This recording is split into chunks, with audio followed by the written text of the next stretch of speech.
Olá pessoal, muito boa noite para você que nos assiste aqui na TVT e nos acompanha pela Rádio Brasil Atual. O Revista Brasil TVT começa agora comigo, Cosmo Silva, e com Ana Rosa Carrara. Boa noite, Ana Rosa. Boa noite, Cosmo. Boa noite também a quem nos acompanha. No início do mês de novembro foi criada a bancada composta por parlamentares negros e negras na Câmara Federal.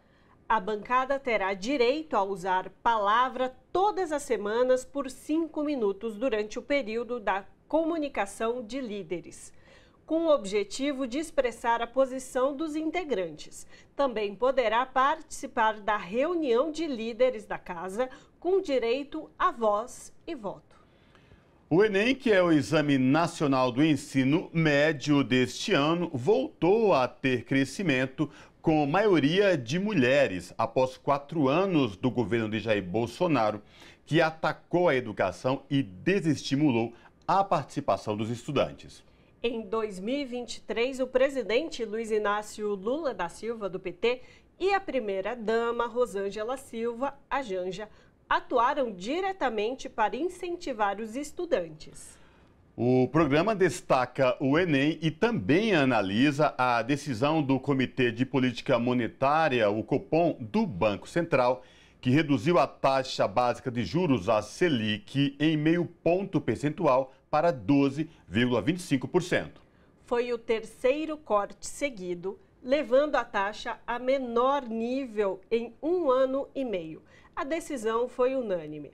Os integrantes do comitê preveem ainda a redução da mesma magnitude na próxima reunião, a última do ano, marcada para 12 e 13 de dezembro. Até onde vai o conflito envolvendo Israel e o grupo armado Hamas? Do lado israelense, o governo afirma 1.400 mortos. Por outro lado, de acordo com o Ministério da Saúde de Gaza, o número de mortos na Palestina já passou dos 10.000, sendo que mais de 4.000 são crianças. Em Paris, durante reunião convocada pelo governo da França para garantir ajuda humanitária aos palestinos, o governo brasileiro propõe a realização de uma conferência diplomática que possa abrir espaço para uma negociação de acordo de paz entre as duas partes. As consequências do conflito e o segundo turno das eleições presidenciais na Argentina serão analisadas no Revista. Pesquisas mais recentes indicam o pleito na Argentina tão acirrado quanto ao do Brasil em 2022. Sondagens mostram ora o liberal Javier Milei e ora o peronista Sérgio Massa na frente, com margem curta e apertada. A Universidade de Brasília, que é a UNB, recebe de 13 a 17 de novembro o 6º Congresso Nacional das Populações Extrativistas. O evento, que tem como tema Populações Tradicionais Extrativistas em Defesa da Floresta e do Clima, vai debater vários temas ligados ao extrativismo responsável e à sustentabilidade na Amazônia. E para finalizar, no nosso momento cultural, vamos bater um papo com o cantor Dom Ernesto, que está com o seu novo espetáculo O Poeta Está Vivo, em uma homenagem ao Cazuza, considerado um dos poetas do rock nacional. Você acompanha o Revista Brasil TVT também pelo YouTube, youtube.com/RedeTVT. Foi aprovada no início deste mês de novembro a criação da bancada composta por parlamentares negros na Câmara Federal. A bancada terá direito a usar a palavra todas as semanas por 5 minutos, durante o período das comunicações de liderança, com o objetivo de expressar a posição dos integrantes. Também poderá participar da reunião de líderes da casa, com direito a voz e voto. Para falar com a gente sobre essa questão e todo o mês de novembro, nós conversamos agora com Paulo Paim, senador pelo estado do Rio Grande do Sul. Senador Paulo Paim, tudo bem com o senhor? Seja bem-vindo. Alegria enorme estar com vocês aqui nesse programa da nossa querida TVT, com você, Ana Rosa, e o Cosmo Silva, para falar nesse mês de novembro de temas que envolvem o nosso povo, a nossa gente. Eu sempre digo que esse debate é bom para todos, para negros, brancos, indígenas, quilombolas, deficiência, mulheres, crianças, adolescentes, idosos, todos são beneficiados. E a pergunta que você faz, Cosmo, eu vi com alegria, com enorme satisfação. Nós temos um espaço, aqui no Senado, tem a bancada das mulheres. Eu te confesso, se for eu fazer a bancada dos negros aqui, teremos dificuldades. Vocês estão me entendendo, né? Porque quantos negros existem senadores aqui? É difícil, né? É difícil. E que realmente trata desse tema. Mas, felizmente, o exemplo da Câmara é um exemplo positivo. Nós temos lá, elegemos a maior bancada em todos os tempos que eu estou aqui, viu? Que eu cheguei na Constituinte junto com o Lula, com o Olívio e tantos outros, né? E naquele período a bancada negra se resumia, eu e a Bené, nossa querida Bené, uma líder internacional, né? Todos têm carinho por ela, e eu também tenho, e declaro aqui em público. Era eu, a Bené, o Caó e o Edmilson Valentim, essa era a bancada negra. Em 513, 81 senadores, tinha 4, né? Hoje nós temos aí um número respeitável, em torno de 20 e poucos parlamentares, que se assumem e atuam, né, em defesa da comunidade negra. Porque não adianta ser, digamos, negro, indígena, ou mesmo um pouco mais claro, um pouco mais escuro, e não assumir uma posição de defesa do nosso povo e da nossa gente. Por isso que temos tanta dificuldade ainda no parlamento. Mas foi um avanço, né? Eles poderão, se continuar nessa ascensão. O meu sonho um dia é que a gente possa ter também uma bancada negra aqui no Senado, composta naturalmente por homens e mulheres, que é o caso da Câmara. Eles terão fala de hora de liderança, terão espaço no colégio de líderes, poderão, se continuar avançando, inclusive, a ter direito, como tem todas as bancadas, a um grupo de assessores que trate desse tema. Eu tenho certeza que caminha nesse sentido. E, de fato, é uma bancada jovem, viu, que está na Câmara. A Bené está lá. A Bené é a nossa princesa, a nossa rainha lá, né? Mas tem uma bancada jovem e atuante. Veja, a Dandara já é relatora da política de cotas, né? Lá na Câmara. Eu fui aqui no Senado, claro, porque já fui no passado, há 11 anos atrás, e agora eu fui de novo e conseguimos aprovar por unanimidade. Mas foi de lá que veio a política de cotas, viu? Estava parado, a bancada eleita nesse período, que elegemos o presidente Lula, assumiu a bandeira e aprovou a política de cotas, vieram para mim, eu me comprometi com eles que aprovaria sem nenhuma mudança e trabalhei nesse sentido. Claro que não trabalhei sozinho, a nossa bancada ajudou, o governo ajudou muito, o Ministério da Igualdade Racial, dos Direitos Humanos, Ministério da Educação, né? A Casa Civil, todos ajudaram, né? Porque o pessoal vê aqui eu me mexendo para lá e para cá, porque o negro assumido mesmo de trabalho tem eu, né? Então eu tinha que me mexer mesmo. Mas se não fosse o apoio, quero aqui elogiar o Jacques Wagner, o Randolfo, né? Que trabalharam muito comigo, o próprio Contagato, que é o líder do PT. Rapidamente eu diria isso, acho que foi, para mim, o marco mais importante. Foi a aprovação definitiva, não quer dizer que em 10 e 10 anos não pode ser revista, né? Sim. É só apresentar uma outra lei, ou o governo que tiver. Nos Estados Unidos, por exemplo, durou 50 anos, agora não tem mais, e não houve nenhuma mobilização contra essa decisão da Suprema Corte, porque entenderam eles que estava de bom tamanho. Tomara que aqui no Brasil tenhamos no futuro outros governos como o do presidente Lula. Eu sei que ele vai concorrer mais uma vez, mas depois na frente ele não pode, né? Tenhamos um governo dos moldes por mais um período do presidente Lula e nós possamos dizer, quem sabe daqui a 20 anos, que não há mais necessidade de política de cota, porque todos têm espaços iguais nas universidades e nos institutos. É bom lembrar, nesse momento, só que muitos vendem a imagem, só essa frasezinha eu paro. Vende a imagem que é só para negros, não é. Vou repetir, é para negros e brancos pobres, vindo de escolas públicas, deficientes, quilombolas e pardos. E brancos, como eu falei, todos são contemplados com a política de cota.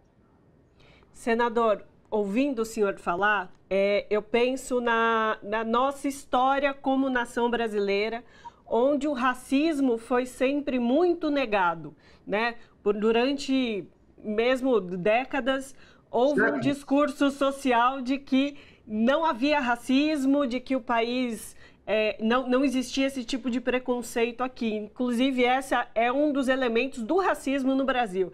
E aí eu te pergunto, ações como essa de ter uma bancada agora de parlamentares negros e negras demonstra que a sociedade tem mudado e revisto a sua posição e a articulação do povo negro, os movimentos negros tem ganhado espaço e tem desenvolvido o pensamento junto com a sociedade? É verdade. Não é o ideal, mas avançamos. É que nem nós que fomos constituintes, eu lembro aqui do Lula e do Olívio, bem, podia lembrar do Renan, podia lembrar de tanta gente, que aqui no Congresso só tem 5 constituintes atuando, né? No Senado eu e o Renan. E a gente sempre diz, porque o grande Ulisses Guimarães dizia o seguinte: você acha que o Congresso está ruim, te prepare que o próximo é pior. É uma frase dele que ele dizia muito isso, né? E, de fato, nós temos um Congresso muito difícil aqui. Muito difícil. É bom lembrar que a reforma tributária, eu vou dar o gancho, vou chegar lá, a reforma tributária nós ganhamos diferença de 4 votinhos, que nós precisávamos de 49 votos, e foi 54. Né? Se esses 4 tivessem votado para o lado de lá, nós estávamos em maus lençóis, sabemos da importância da reforma tributária. Então, o que há de positivo que eu quero destacar, que é o eixo da tua pergunta? Primeiro, eu tenho que dizer que o presidente do Congresso e do Senado, Rodrigo Pacheco, que negro não é branco, né? Mas é um homem comprometido com essa luta. Ele tem nos ajudado muito aqui. Olha, eu aprovei no Senado, então, de 20 leis. Tenho tomado nota aqui, mas não vou falar todos, no período em que ele assumiu aqui, e ele sempre apoiou, e no dia da política de cotas ele foi fundamental. Que tentaram passar lá um jabuti, né? Quiseram votar primeiro a emenda do Flávio Bolsonaro, ele disse, não tem problema, vamos votar sim. Votou, nós sabíamos que derrotaríamos o requerimento, derrotamos, aí ele botou em votação. Agora vai o projeto apresentado aqui pelo relator, votação simbólica. E daí eles pediram verificação, eles não têm verificação porque tem que ter um interstício de 1 hora. Se viu que ele agiu para ajudar aquele momento, que era um momento difícil, muita tensão ali no plenário. Mas conseguimos passar. Então, no Senado, nós estamos indo bem. Eu acreditava que votaríamos mesmo o projeto que veio da Câmara sem nenhuma mudança. Mas eu quero enaltecer o número de deputados e deputadas negras que se elegeram, graças a uma nova lei que diz que tem que ter uma ajuda maior para mulheres e negros e negras e pessoas com deficiência e também LGBT. É uma lei que foi construída junto com o Tribunal Superior Eleitoral, nós demos todo o apoio e permitiu que, se nós olhar para trás, por que não tínhamos tantos negros e negras? Temos poucos ainda, né? Embora evoluímos. Porque não tem dinheiro. Alguém já disse, a pobreza tem cor nesse país, é preta. Ora, eu me lembro que a minha campanha para deputado federal constituinte, eu fiz com papel de pão naquele tempo. Vocês mais jovens também não lembram, mas o pão tinha um papel desse, eu estou mostrando um pedaço, né? Mas é um papel desse tamanho, enrolava o pão. Então, os trabalhadores pegavam aquele papel de pão, escreviam meu nome e passavam um para o outro. Eu digo, ó, traga um papel de pão de casa. E todo mundo foi levando. Enfim, eu estou contando uma história, mas eu não posso me queixar, porque eu tive apoio de todo o movimento sindical para que eu fosse deputado federal constituinte. Mas hoje há uma lei. Vou dar um exemplo. A minha primeira suplente, a Reginete Bispo, que se elegeu deputada federal, é negra, assumida, comprometida, lutadora, de raiz mesmo, né? Se não fosse essa ajuda dessa lei, ela não se elegia. Eu me lembro que ela pedia dinheiro para todo mundo dizia, não tem dinheiro, tu te agarra na lei. E ela se agarrou na lei e teve um valor acima de 1 milhão para sua campanha. Ora, Se eu tivesse 1 milhão na mão, estou dando um exemplo daqueles tempos lá atrás, sim, eu ajudaria a eleger outros, até pelo número de votos que fazia, né? Mas, felizmente, ela se elegeu. Então, a lei foi fundamental. Mas, claro que nós precisamos de mais negros e negras, né? Falando especificamente no mês de novembro, aqui no Congresso Nacional, no Executivo, no Judiciário, em todas as instâncias. Por isso que nós vamos entrar em debate, pelo menos essa é a vontade do governo Lula, da política de cota no serviço público, que existe hoje, mas ela vai ser aprimorada. O projeto é de minha autoria e o contarato é o relator. Nós temos que, se nós somos 54, uns falam 54, 56% de negros e negras, nós temos que ocupar os espaços que temos de direito. Só isso, ninguém quer favor, é só o espaço que tem de direito. E temos, claro, quadros preparados para isso. Com você, Cosmo. Pode chegar e dizer, vai um pouquinho aí. Nosso tempo está quase chegando ao fim, mas eu tenho que lhe fazer uma pergunta. O senhor trouxe esse relato muito importante da eleição de negros e negras para os parlamentos. Isso fica claro, porque se a prioridade são para todos, os negros não são prioridades, inclusive nos partidos, né? A gente deixa isso claro. Sempre a prioridade são de candidaturas brancas, e não é problema. Mas que um país de maioria negra, de negros e negras, não faz sentido não ter um Congresso miscigenado, não é verdade? Felizmente veio uma lei que nos ajudou. Você tem razão, muitos partidos não dão apoio, não. Exatamente, mas para além disso, neste mês de novembro, comemorado o mês da consciência negra, como é que estão as agendas em Brasília, as agendas em todo o Brasil? Eu sei que o senhor é um militante atuante nessa questão, o senhor pode falar para a gente do mês e as atividades? Olha, primeiro dizer que seria fundamental aprovar a política de cota no serviço público, né? Porque ela existe já. O problema é que vence agora em julho. Então, nós estamos no mês de novembro, que é o mês da consciência negra, numa homenagem, né, ao grande, querido, inesquecível, líder maior de todos os tempos de nós, negros e negras, que foi Zumbi dos Palmares. Um dos projetos, que, inclusive, o autor é o senador Randolfo Rodrigues, líder do governo no Congresso. Eu sou o relator, fui já o relator, já aprovamos no Senado, está lá na Câmara dos Deputados. Nós estamos fazendo um esforço, que é só olhar os Estados Unidos, já que tanta gente fala nos Estados Unidos, nós falamos também, quando nos interessa, um exemplo, né? Lá tem o Dia Internacional, que é feriado nacional, em homenagem a Martin Luther King. Nós queremos transformar 20 de novembro não só um dia de reflexão, mas um dia de feriado nacional, exemplo de Martin Luther King lá, Zumbi aqui. Seria um dia onde a gente vai tirar, numa visão que eu sempre digo que gosto, de frente ampla pelo Brasil, que nós vamos discutir todo tipo de preconceito naquele dia. Não é para ficar todo mundo na praia ou passeando. Fazer grandes eventos no Brasil sobre a questão LGBTQI+, sobre a questão de negros e negras, sobre a questão da discriminação em relação à mulher, dos deficientes, dos idosos, né? A violência contra a criança e adolescente, o feminicídio. É um dia para refletir. Por exemplo, teve aqui a CPI, e eu fiz parte do assassinato de jovens negros, se provou que cada 10 jovens assassinados, 8 são negros. Esse dia seria um dia para reflexão da luta de todos nós contra todos os preconceitos e forma de racismo. Então, mas tem uma pauta grande, viu? Eu tenho a abordagem policial, que nós aprovamos aqui no Senado, de minha autoria, e, se não me engano, foi o Contarato, que foi o relator, porque ele relata diversos projetos nesse campo com muita tranquilidade, né? E foi para a Câmara e não foi aprovado. Nós temos que mudar a abordagem policial. Todos nós sabemos como é que se faz a abordagem policial numa favela e como faz no Leblon, só como exemplo, né? Ou aqui no centro de Brasília, o Congresso onde eu estou nesse momento, ou na cidade satélite, todo mundo sabe. Tem que mudar. Tu não pode definir a pessoa pela roupa que ela veste, né? E pense sim pela conduta dela. E a conduta dela é só quando você tiver uma abordagem igual para todos. Então, esse é um projeto que nós estamos lutando muito. A Janete Bispo é a relatora lá na Câmara, já deu o parecer favorável. Mas a pauta é longa. Nós temos, então, de 20 projetos lá na Câmara pronto para ser votado. Perfeito. Conversamos com Paulo Paim, senador pelo PT do Rio Grande do Sul. Conversou conosco sobre as agendas e a articulação desse mês de novembro como mês de consciência negra, tanto no Senado como na Câmara. Senador, muitíssimo obrigado pela sua participação conosco aqui hoje. Obrigado, Ana. Obrigado, Cosmo.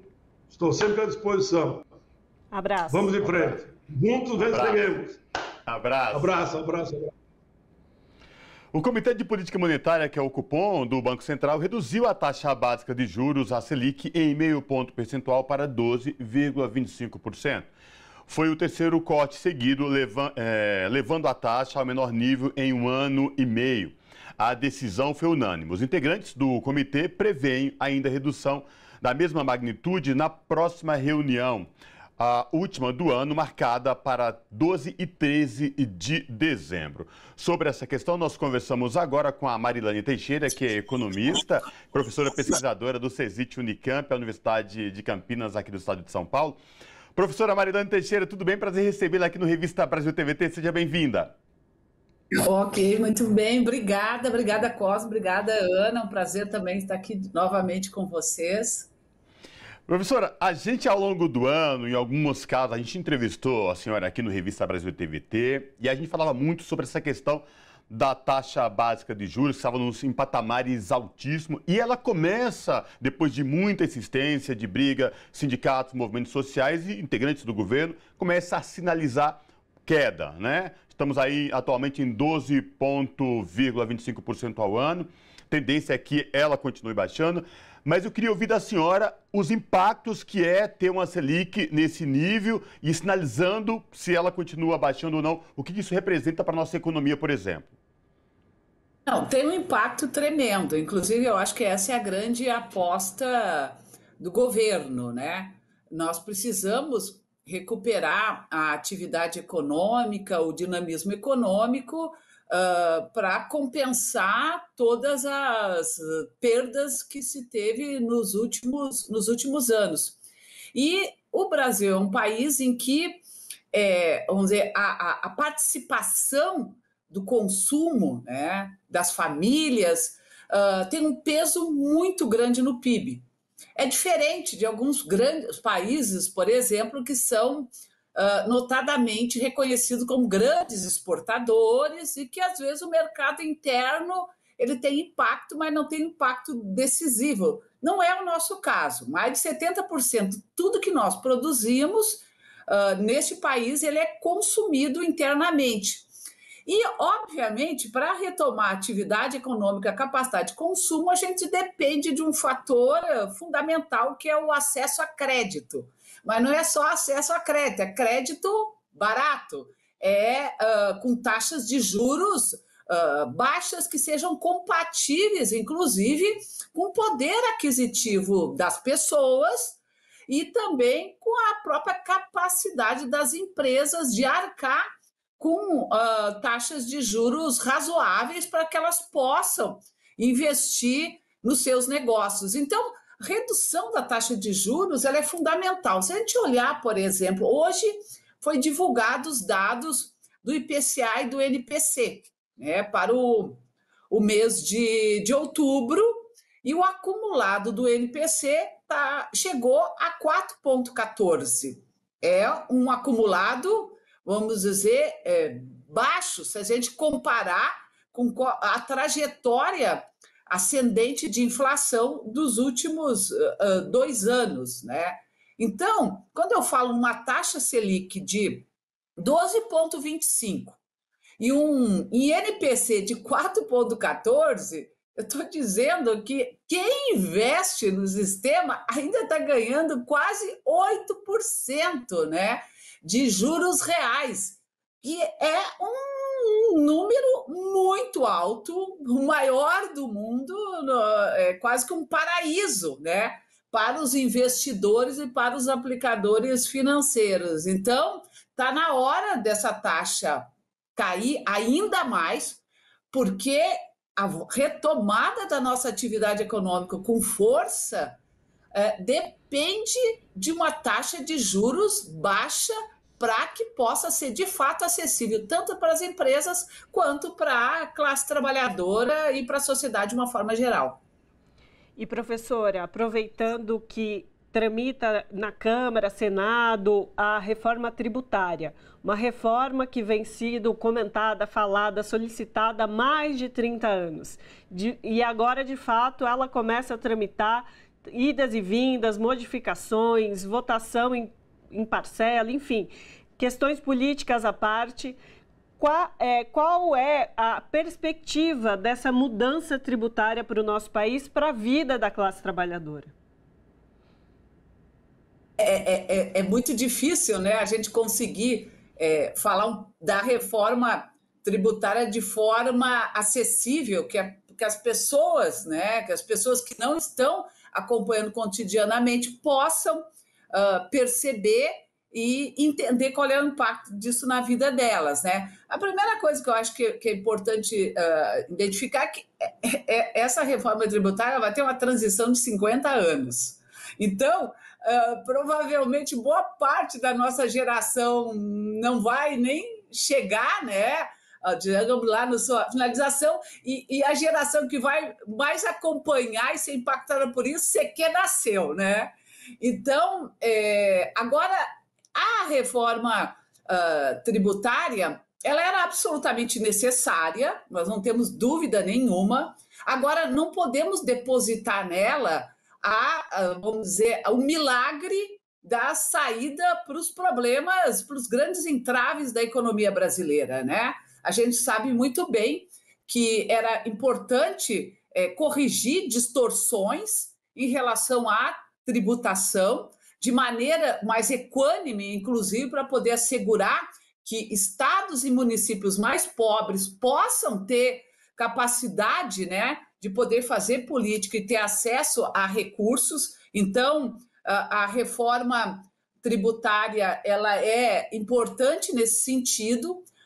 Ela sinaliza vamos dizer, um contexto de maior compromisso com mudanças importantes e correção de distorções, inclusive para as empresas e para setores econômicos que vinham sendo muito mais penalizados pelo excesso de carga tributária, principalmente a indústria, né, que é chave para nós. A gente precisa ter uma indústria dinâmica, isso dá confiança, inclusive, para os setores, para as corporações, para pensar planejamento e investimento, e inclusive a possibilidade de investimentos externos, né, que mostra que o país está caminhando. Agora, claro que não dá para depositar todas as nossas moedas, né, na reforma tributária. É um conjunto de medidas, a gente tem uma reforma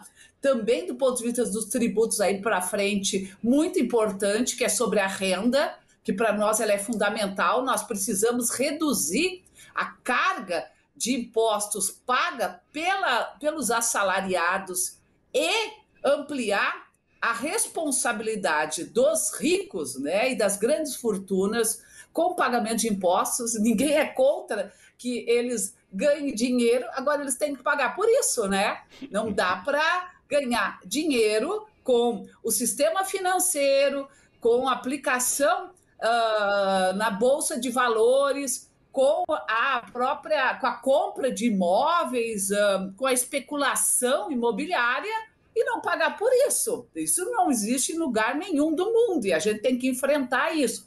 E acho que nós precisamos fazer caixa, a gente precisa aumentar a capacidade do Estado para poder fazer política pública, política social, que é fundamental para a gente enfrentar os problemas reais da economia. Eu acho que a gente está caminhando no sentido de ir realmente caminhando, é o caminho certo, né? A gente está trilhando uma trajetória que está tentando enfrentar vários problemas ao mesmo tempo. O entrave financeiro, a questão da taxa de juros, inflação, a questão tributária. Então, nós estamos mexendo nos principais elementos estruturantes que desafiam a economia brasileira a retomar um clima de crescimento. A gente tem que destravar o crédito, tem dúvida nenhuma. O crédito é um aspecto fundamental.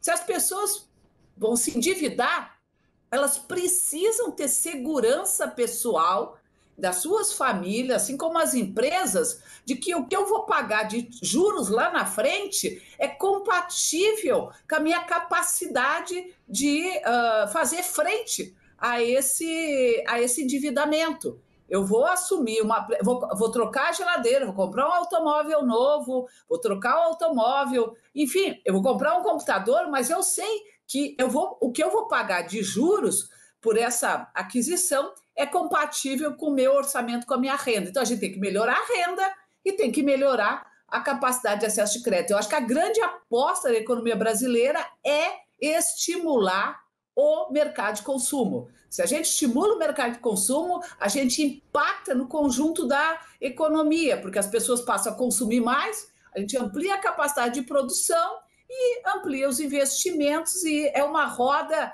né? É uma coisa, parece que complexa, mas ela é simples, né? Ela é simples de ser explicada. Exatamente, é um círculo virtuoso, é um círculo positivo. E, professora, e por falar nisso em crescimento, no começo do governo do presidente Lula, havia uma especulação muito grande de quanto é a capacidade do país, de quanto o nosso produto interno bruto, a nossa economia iria crescer. Inclusive, já tem sinalização do próprio mercado, Fundo Monetário Internacional, de positividade no crescimento da economia brasileira. Queria te ouvir sobre esses análises, essas perspectivas, mas, por gentileza, nós temos 2 minutinhos, professora. Bem rapidinho. Não, então tá.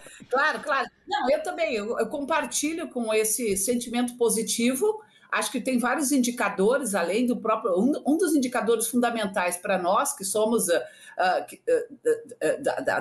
da classe trabalhadora e queremos que as pessoas enxerguem como é que isso se coloca no dia a dia delas, é as taxas de desemprego e a redução de desemprego. Tivemos uma redução de desemprego muito significativa no último ano. Nós estamos acumulando já neste ano, até setembro, quase 1.600.000 postos de trabalho que foram gerados no setor formal. Então, isso não é pouco. Só no mês de setembro foram mais de 211.000 postos de trabalho, praticamente o mesmo número dos meses anteriores, né? Então, nós estamos mantendo uma taxa de crescimento sustentável. E é isso que dá dinamismo, isso que dá esse efeito positivo, né? Entre a sociedade, a população, o próprio governo e, obviamente, as instituições públicas, instituições internacionais que apostam no crescimento da economia e no crescimento do Brasil. Maravilha! Conversamos com Marilane Teixeira, que é economista e professora pesquisadora do CESIT Unicamp, e falou conosco sobre esse contexto, esse cenário da atual economia do nosso país, e aí umas boas perspectivas, né, professora? Muitíssimo obrigada pela sua participação conosco aqui hoje. Obrigada a você, Ana, obrigada, Cosmo, por mais uma oportunidade. Um abraço grande a vocês e um ótimo programa. Abraço. Abraço. A Universidade de Brasília recebe de 13 a 17 de novembro o 6º Congresso Nacional das Populações Extrativistas. O evento, que tem como tema Populações Tradicionais Extrativistas em Defesa da Floresta e do Clima, vai debater vários temas ligados ao extrativismo responsável e sustentável na Amazônia. Para falar com a gente sobre o Congresso, nós conversamos agora com o Júlio Barbosa, que é o presidente do Conselho Nacional das Populações Extrativistas. Júlio, prazer te receber aqui no Revista Brasil TVT. Tudo bem? Seja bem-vindo. Bom dia, obrigado. Prazer meu de estar sendo recebido nesse momento por um canal tão importante como esse para o nosso movimento. Júlio, vamos falar então do 6º Congresso, que começa agora a partir do dia 13 em Brasília. Queria que o senhor trouxesse para a gente como se dará as discussões, as pautas e o objetivo de vocês com esse 6º Congresso.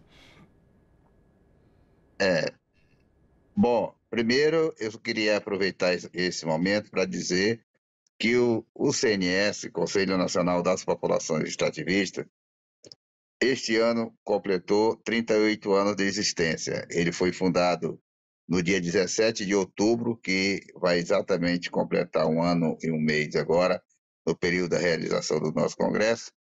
Ele foi fundado exatamente no mês de outubro de 1985, aqui na universidade, na UNB.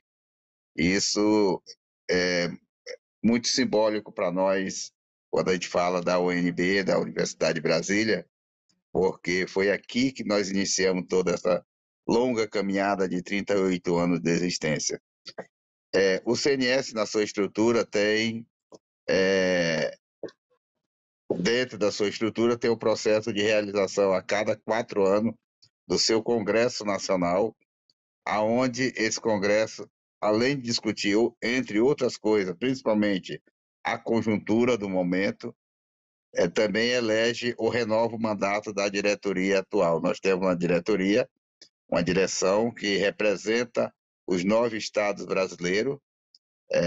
Nós representamos o estado do Maranhão, Tocantins, Pará, o Amapá, o Acre, o Amazonas, Rondônia, Mato Grosso e Roraima. E essa é a área de abrangência do CNS, mas ele também tem atuação já em outros biomas fora a Amazônia, que é principalmente aqui no Cerrado, no estado de Minas Gerais e o estado de Goiás. E aí, a cada 4 anos, nós realizamos o nosso congresso. Esse ano, como está na ordem do dia essa questão da crise climática e o aquecimento global, o nosso debate tem como tema a questão do papel das populações extrativas da Amazônia e do Brasil no enfrentamento à crise climática no Brasil e no mundo. Então, dentro disso, nós vamos fazer um debate muito forte iniciando com essa questão da crise climática, mas também tratando de outros assuntos, como a questão da importância dos nossos territórios, que são as reservas extrativistas e as reservas de desenvolvimento sustentável. Também nós vamos estar debatendo todo o processo das políticas públicas voltadas para esse segmento e para esses territórios, seja na questão do crédito, seja na questão da saúde, da educação e outras políticas importantes. Agora, por exemplo, um tema que nós estamos tratando muito forte é a questão da conectividade, principalmente voltado para a questão da juventude, que os nossos territórios precisam necessariamente sair com urgência do processo de invisibilidade, e aí a questão da conexão através de uma comunicação mais rápida, mais prática e mais objetiva, com certeza é muito importante, não só para empoderamento das comunidades, da saída desse processo invisível que nós vivemos ainda com muito forte, mas também que a gente possa fortalecer as políticas públicas voltadas para a questão dos programas de saúde, educação e produção. Júlio, vou aproveitar que o Ministério do Meio Ambiente, nessa semana, na última quinta-feira, anunciou que desde o início do governo Lula até o atual mês de outubro, houve uma queda de 42% do desmatamento na Amazônia. E aí, aproveitando que nós conversamos com o senhor aqui agora, e essa população extrativista trabalha também nesses locais da Amazônia, queria saber do senhor se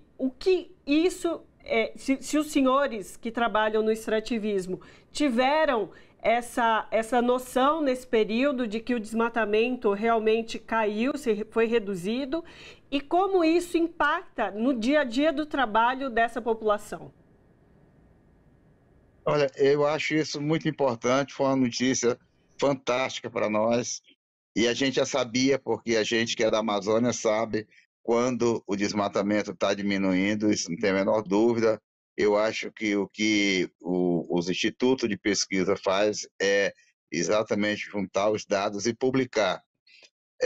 Nós passamos 4 anos numa situação extremamente complicada, de que o desmatamento avançando violentamente e uma desordem relacionada aos crimes que estavam sendo cometidos na Amazônia.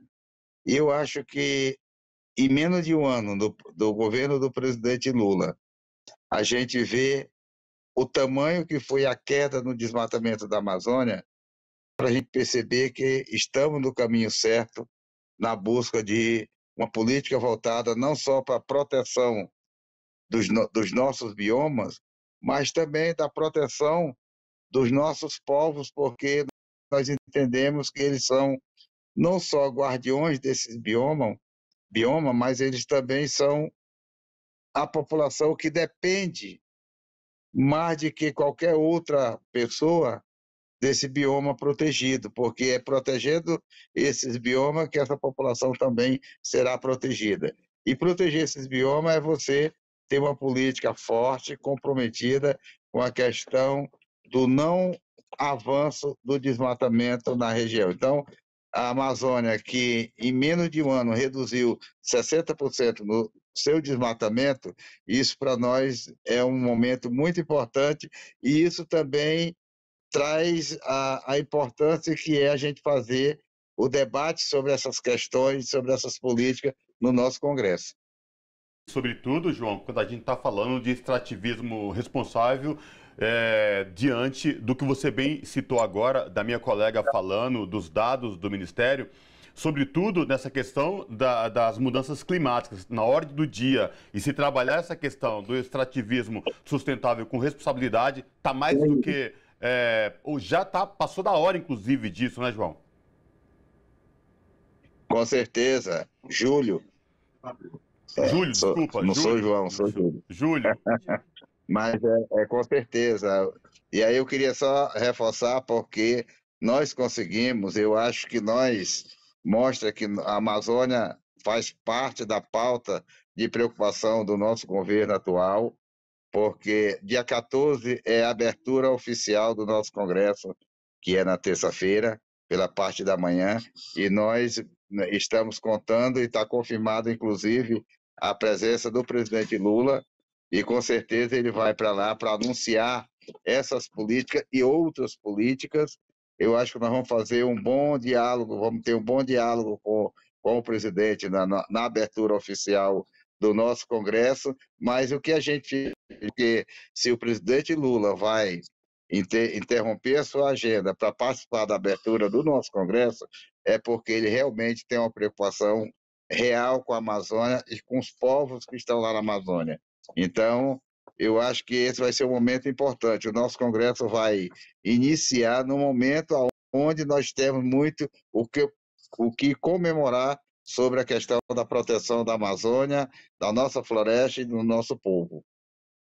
Júlia, aproveitando que a gente tem uns minutinhos finais da nossa conversa aqui, a gente vendo o que vai ser discutido no Congresso, tem um elemento que eu queria perguntar ao senhor sobre a política de crédito de carbono. Como é que essa política de crédito de carbono tem se relacionado com o trabalho das populações extrativistas e como vocês veem essa política, essa ação de crédito de carbono?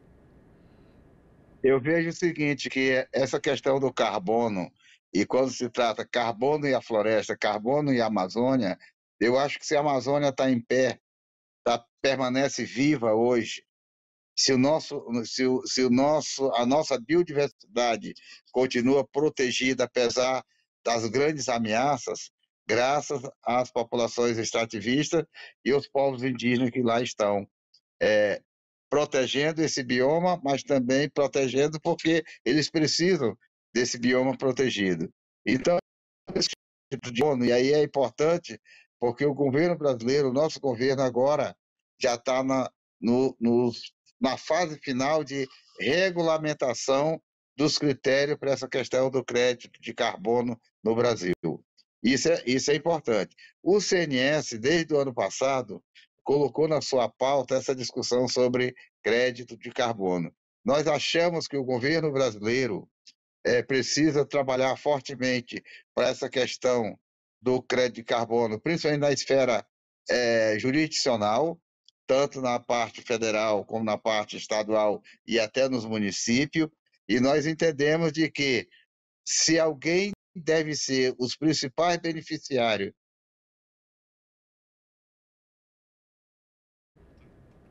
Nós tivemos uma interrupção aqui. Nós tivemos um problema de conexão com o Júlio Barbosa. Infelizmente, não conseguimos retomar o contato com o presidente do Conselho Nacional de Populações Extrativistas, o CNS, e teremos que continuar numa próxima oportunidade esse tema com o Júlio. Agora a gente faz um breve intervalo e volta daqui a pouquinho.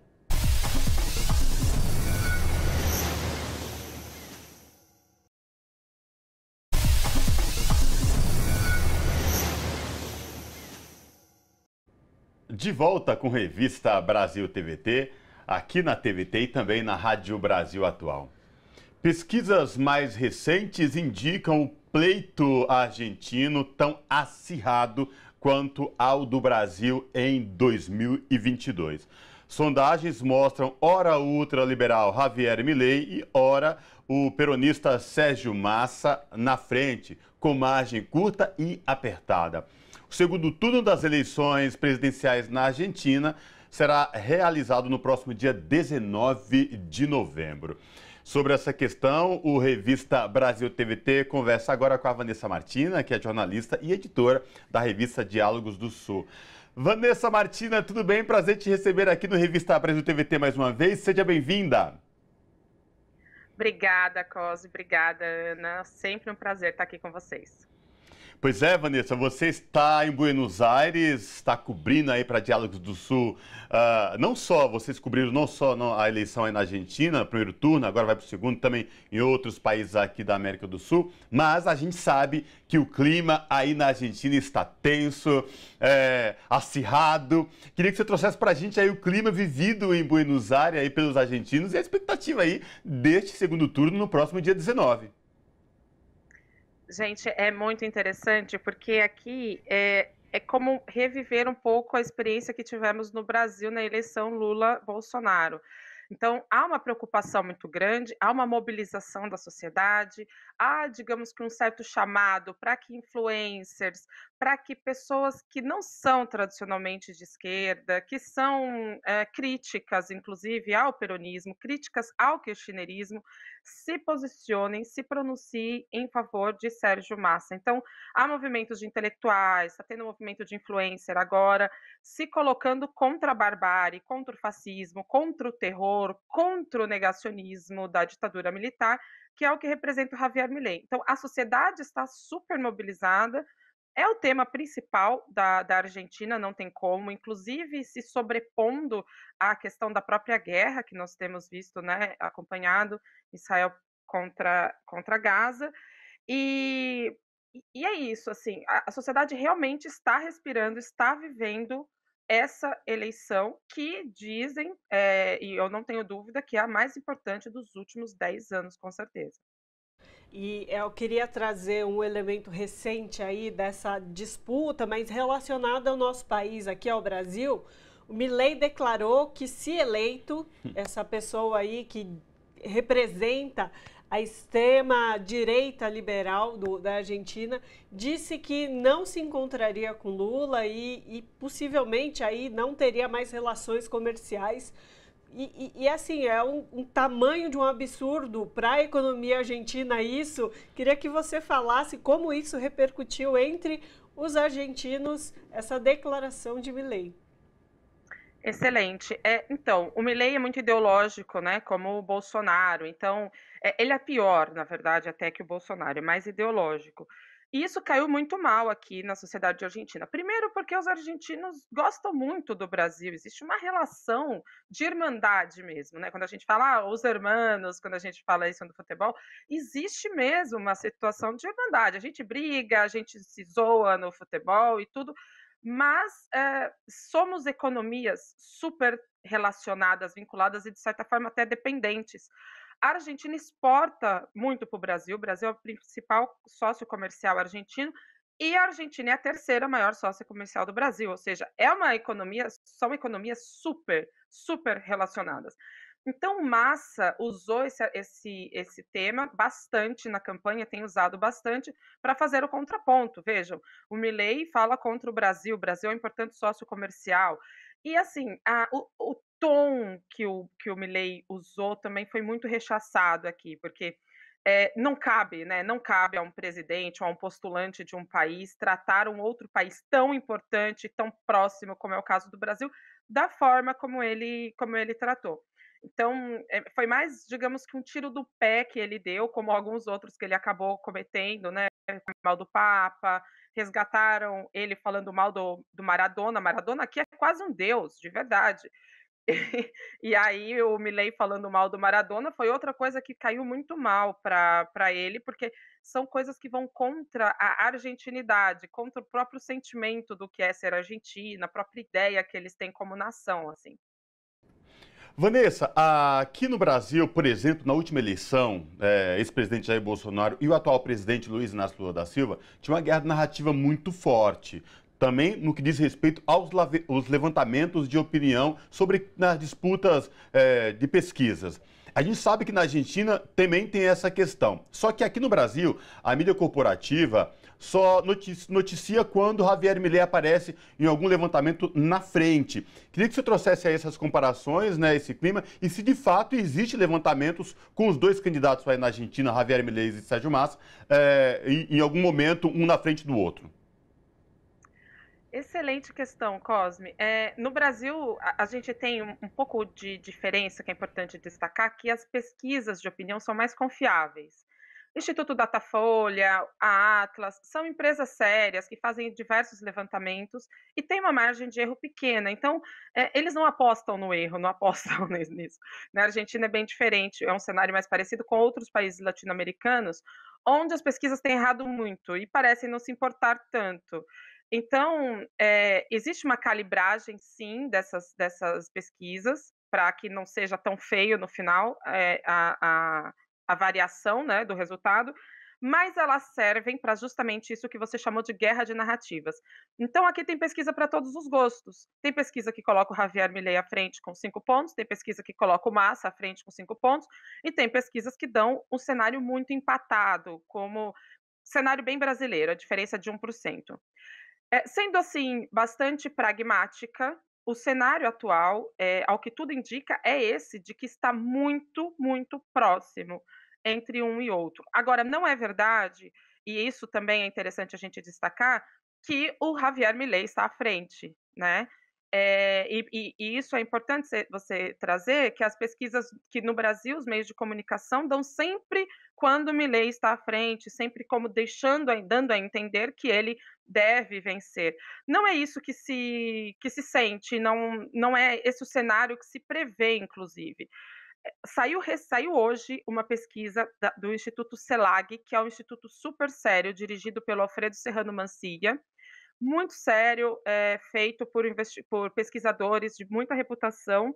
E esse cenário traz justamente o Sérgio Massa com 50,8% e o Milei com 49,2%. Como eu disse, uma diferença muito pouca.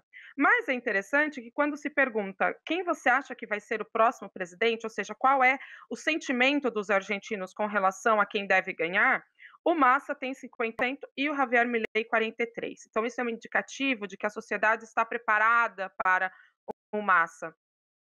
Então, são leituras que são importantes de serem feitas quando a gente observa as pesquisas. Não é só a intenção de voto, mas também o que tem por trás, como isso, de um sentimento de quem você imagina que vai ser o próximo presidente. Então, eu acho que a gente gosta muito de pesquisa, porque é um dado, é científico, mas há que ter cuidado, principalmente quando se fala na Argentina.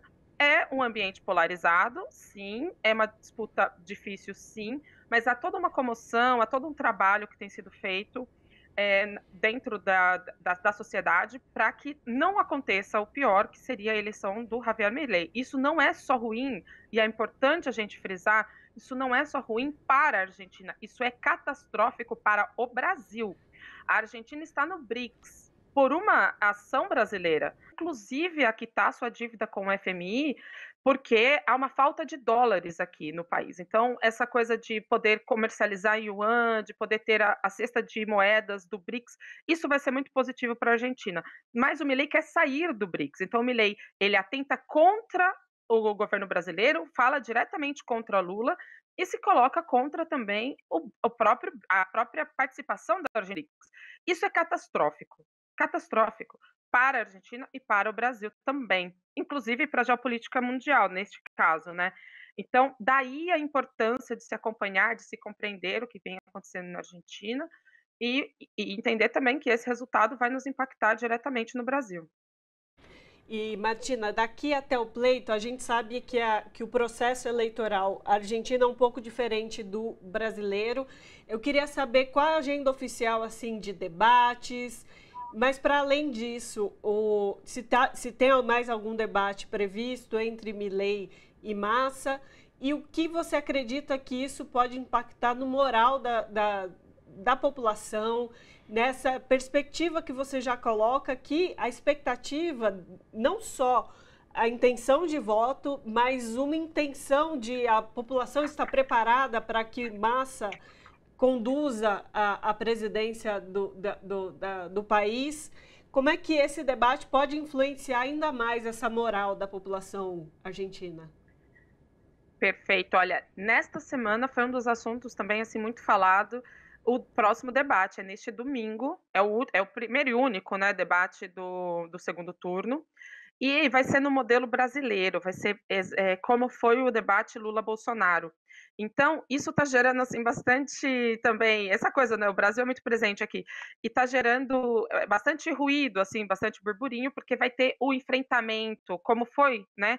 Então, não sei se todos se lembram, mas Bolsonaro meio que assim se colocou diante do Lula, porque eles podem andar um na frente do outro, podem se interpelar, e vai ser essa mesma dinâmica. Então, está se discutindo muito quanto isso pode ajudar um ou outro candidato. É um tema aqui bastante presente.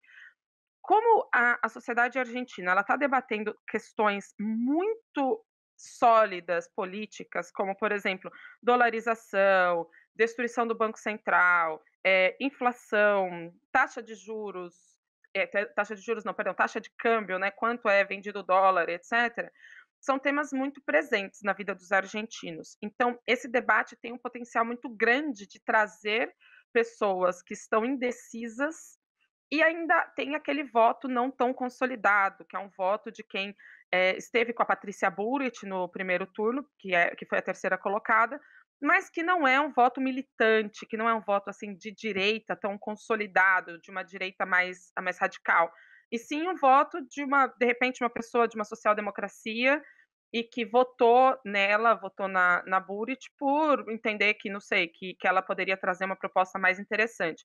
Então, esse voto está sendo disputado pelos dois candidatos, e o debate tem esse potencial muito grande, por isso uma expectativa, de verdade, uma expectativa bem impressionante com relação a isso que vai acontecer no domingo.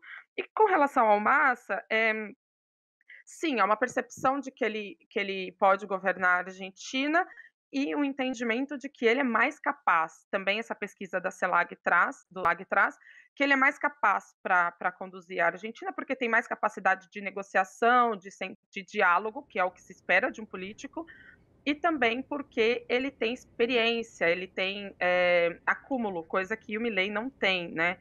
E um momento em que a economia está muito difícil, em que as pessoas compreendem que é um cenário de desafios muito intensos, ter um perfil mais capaz é algo que ajuda com certeza o Massa a angariar essa porcentagem de voto aí que falta, né, em torno de 1%, que está em disputa para que ele ganhe essa eleição. Então vamos ficar de olho aí nesse processo, desse debate no domingo, e conversamos com Vanessa Martina, jornalista, editora da revista Diálogos do Sul, que falou conosco direto de Buenos Aires, onde ela apura em loco toda a realização das eleições presidenciais da Argentina. Vanessa, muitíssimo obrigada pela sua participação conosco aqui hoje, e a gente sempre espera você de volta aqui no Revista Brasil TVT. Excelente, gente, muito amáveis, um grande abraço a todos, até a próxima. Abraço. Abraço. O Enem, que é o Exame Nacional do Ensino Médio deste ano, voltou a ter crescimento, com maioria de mulheres após 4 anos do governo de Jair Bolsonaro, que atacou a educação e desestimulou a participação dos estudantes. Em 2023, o presidente Luiz Inácio Lula da Silva e a primeira-dama Rosângela Silva, a Janja, atuaram diretamente para incentivar os estudantes no Enem. Para falar com a gente sobre esta questão, nós conversamos agora com Ana Pimentel, que é deputada federal pelo PT de Minas Gerais. Deputada Ana Pimentel, tudo bem? Seja bem-vinda. Prazer recebê-la no Revista Brasil TVT.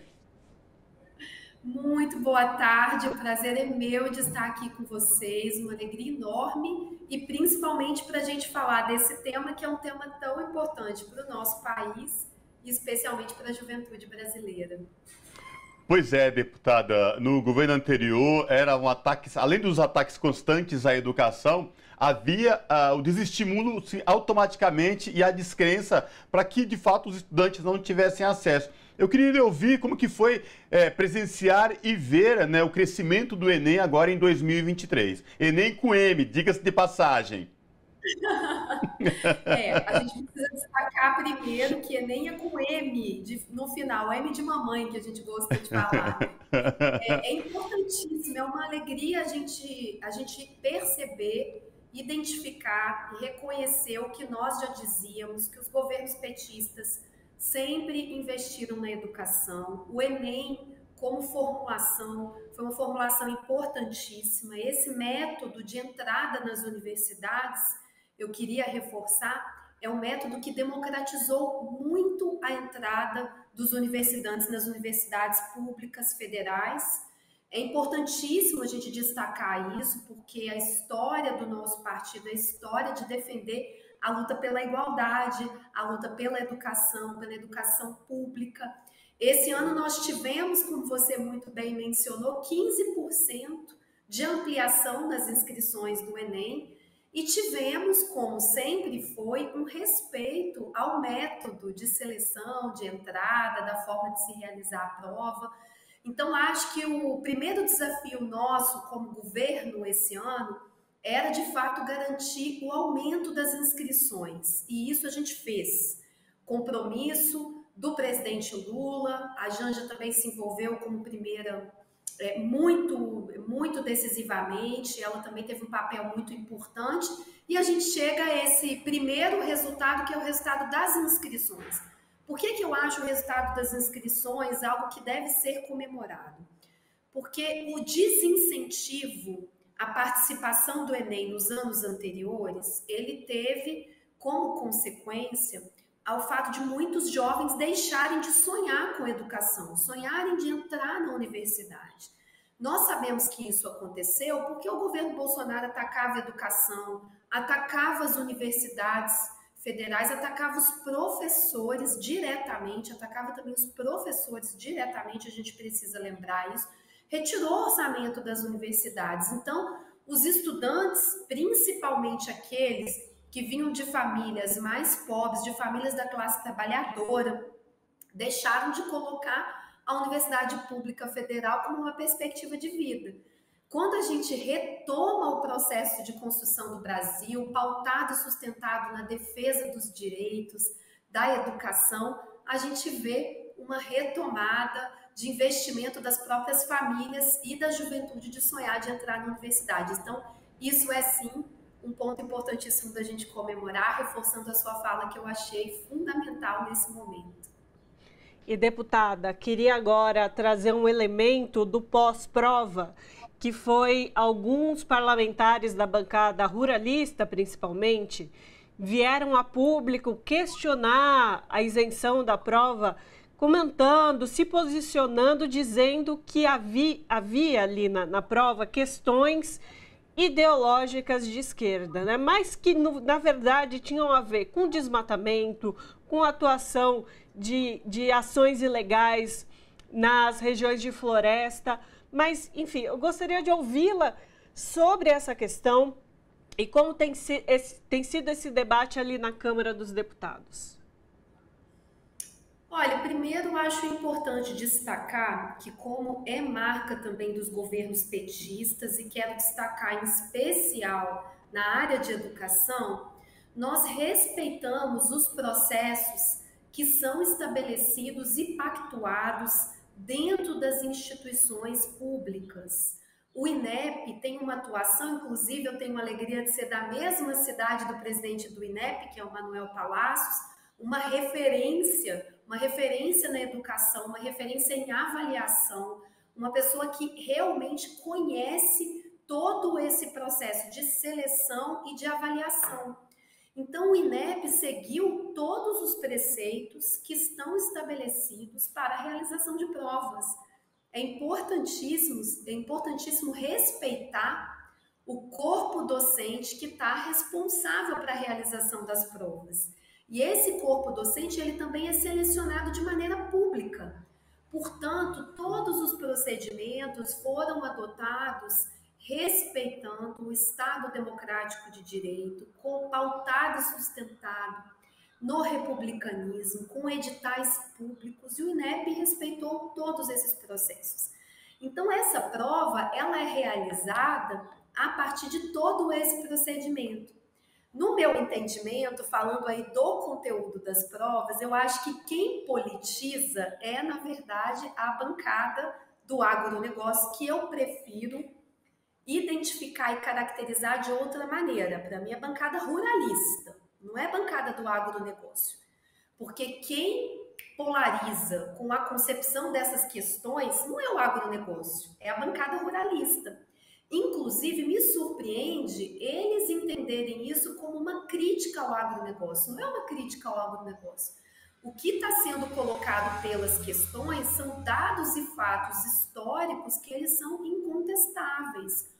Ou no nosso país, os agrotóxicos foram liberalizados nos últimos anos e a gente pode caracterizar com chuva de veneno? Podemos. O que aconteceu sob o governo Bolsonaro foi uma ampla aprovação de uso de agrotóxicos, e esse uso de agrotóxico tem sim, e os dados são consistentes, feito uma chuva de veneno no território nacional. Ou desmatamento numa realidade que o nosso governo está tentando combater, mas foi uma realidade no nosso país e que, inclusive, o fato do desmatamento no Brasil ter se tornado um escândalo internacional foi um dos elementos muito importantes na nossa campanha no ano passado, o diálogo com a população, fez a população brasileira escolher outro projeto político. Então, isso não é ideológico. Caracterizar o processo que existe no país de avanço dos usos dos agrotóxicos, de desmatamento, isso não é ideologização. Ideologização é não querer debater esses fenômenos e esses fatos. Isso é que é ideologização. E isso não significa dizer que no Brasil a gente não deva ter produção mecanizada, produção intensiva de alimentos. É importante, desde que respeite o meio ambiente e que essa produção não seja sustentada em agrotóxico, porque o agrotóxico, inclusive, sou de uma região, sabe, Ana, que nós somos Xará, aqui na zona da Mata Mineira, que é uma região, uma parte dessa região também tem produção muito intensiva de alimentos e sustentada em agrotóxico. E nós já identificamos como isso tem aumentado os casos de câncer nessas cidades, só nessas cidades, quando a gente compara. Então, esse é um processo grave e que, felizmente, os professores que formularam a prova estão colocando esse tema para a juventude brasileira entender, para ver, inclusive, como que a juventude brasileira tem compreendido esse processo. Então, em síntese, para mim, quem ideologiza é a bancada ruralista. E, deputada, ainda sobre o Enem, na fala anterior, quando a senhora falou do importante processo que é o Exame Nacional do Ensino Médio, sobre a democratização do acesso aos estudantes, que no governo anterior foi muito atacado e muito questionado o tempo todo, e fora os ataques quando diz respeito a investimentos, né? Mas a senhora é muito ligada à educação também, e eu queria lhe ouvir sobre esse projeto aprovado, que diz respeito também à democratização de escolha de reitores nas universidades pela população acadêmica. Esse projeto ele foi aprovado na Comissão de Educação, teve a relatoria do deputado Patrus, também mineiro. Ele foi apresentado a partir de uma pactuação com as entidades, de debates amplos dos últimos anos. Nós acompanhamos nos últimos anos o que aconteceu com as eleições para a reitoria nas universidades. Muitas das reitorias fizeram a sua consulta, tiveram seus nomes escolhidos, e o ex-presidente da República, ele não só não nomeou ninguém da lista tríplice, como colocou interventores. Então, nós tivemos várias universidades com interventores. O que o projeto de lei, que foi de autoria do deputado Patrus na Comissão de Educação e foi aprovado lá, agora eu sou relatora na CCJ, esse projeto é terminativo na CCJ, o que ele modifica e que vai ser decisivo para garantir a autonomia das universidades é que a consulta que é feita internamente nas universidades, automaticamente o presidente da República deverá nomear o primeiro candidato, ou seja, aquele que sair vitorioso no processo da consulta interna, o presidente da República terá que nomeá-lo. Isso é um ganho muito significativo para as universidades, porque, de fato, é o reconhecimento da autonomia universitária para decidir os seus representantes máximos, né, os seus dirigentes máximos.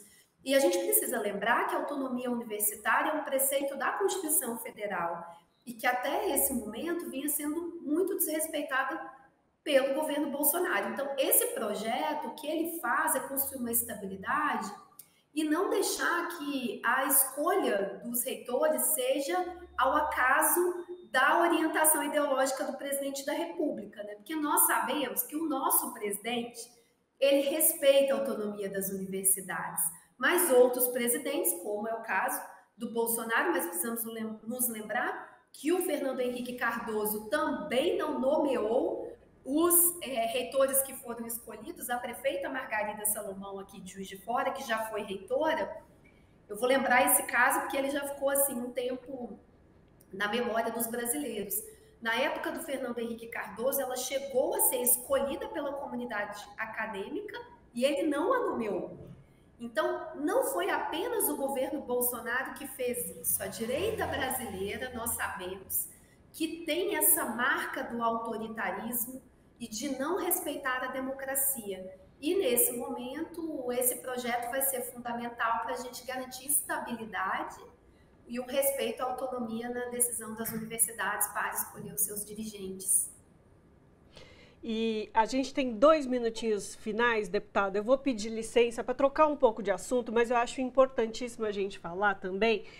A senhora, assim como outras parlamentares mulheres, vem sofrendo ameaças anônimas, sendo vítima de violência política de gênero.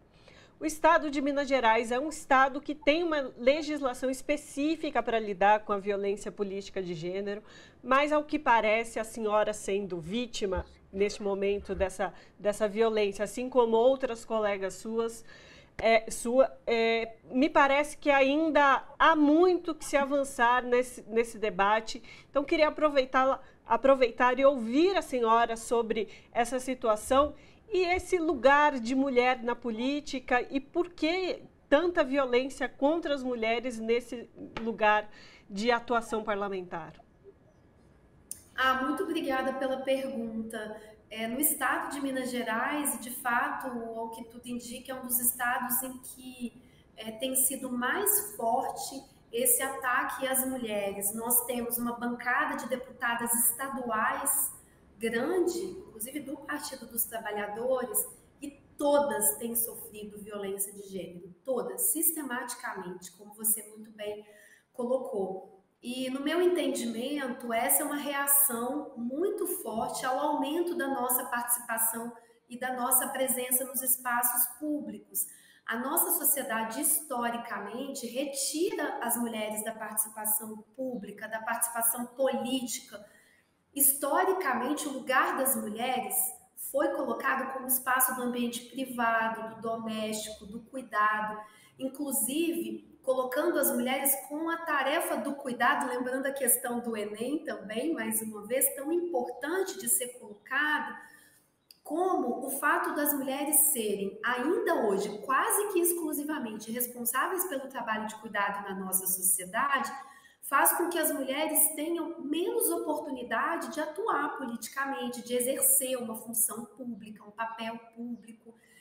Então, esse componente, historicamente, aprisionou as mulheres em trabalhos que são trabalhos domésticos, de cuidado. Nós defendemos que o trabalho de cuidado é fundamental e deve ser valorizado e compartilhado por homens e mulheres e assumido como atribuição do Estado brasileiro.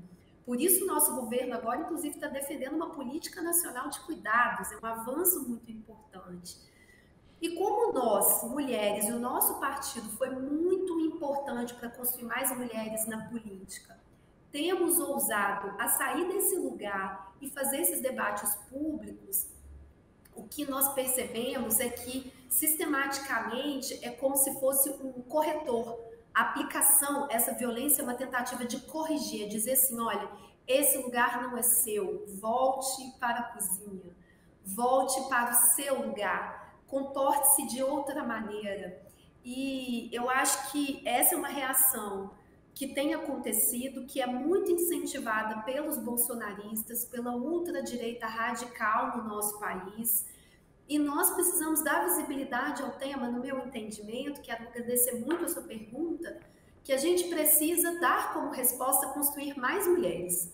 Porque quanto mais mulheres nós construímos e quanto mais a gente naturaliza que o espaço da mulher é o espaço onde ela quiser, inclusive o espaço da política, a gente vai desconstruindo a violência de gênero, essa forma de excluir as mulheres dos espaços políticos. Só para concluir, que eu acho que também é importante, os militantes de esquerda, de uma maneira geral, têm sido muito atacados, né? As mulheres têm sofrido mais violência, mas homens, a população negra, as pessoas negras também. Então, é importantíssimo a gente fazer essa denúncia. O nosso país é campeão de morte de defensores de direitos humanos.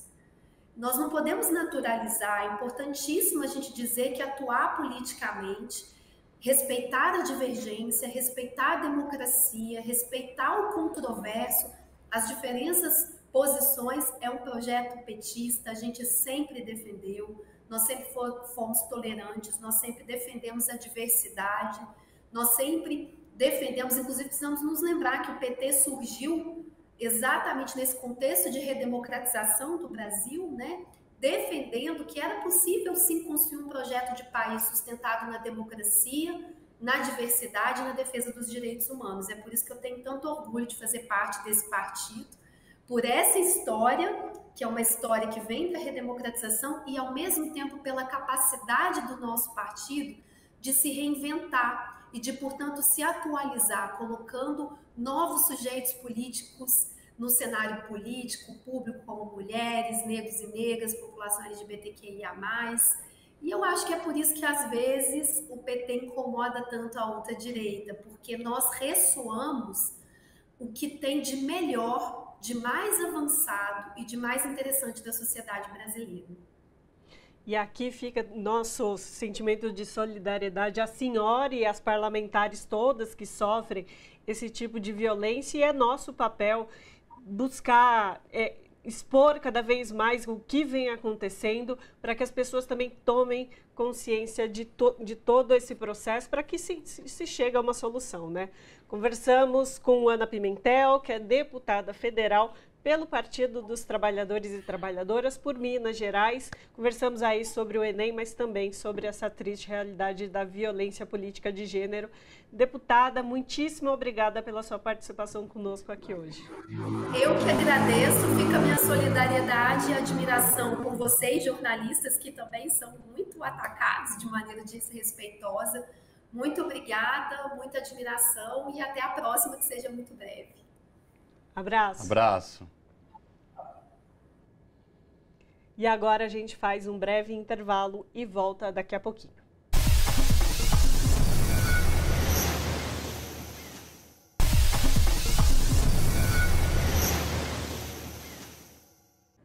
De volta com Revista Brasil TVT, aqui na TVT e também na Rádio Brasil Atual. Até onde vai o conflito envolvendo Israel e o grupo armado Hamas? Do lado israelense, o governo afirma 1.400 mortes. Do outro lado, que é o governo palestino, da autoridade do Ministério da Saúde de Gaza, o número de mortos já passa de 10 mil, sendo que mais de 4 mil são crianças.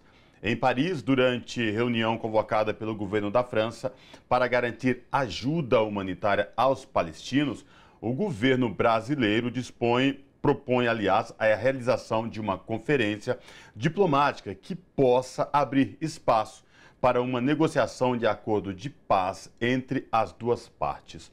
Para falar com a gente sobre esse conflito envolvendo e as consequências envolvendo Israel e o grupo armado Hamas, nós conversamos agora com Vladimir Safatli, que é professor de filosofia na Universidade de São Paulo. Professor Vladimir Safatli, tudo bem? Prazer recebê-lo no Revista Brasil TVT. Seja bem-vindo. Muito obrigado, prazer é meu. Professor, vamos tentar entender aqui, para falar com os nossos telespectadores da TVT e ouvintes da Rádio Brasil Atual, esse conflito, um conflito que já dura aí mais de 4 semanas e um conflito que gera perdas. E perdas de ambos os lados, mas no caso da Palestina, da população palestina, é uma coisa que vem se alarmando nos últimos dias, aliás, por conta do número de crianças mortas.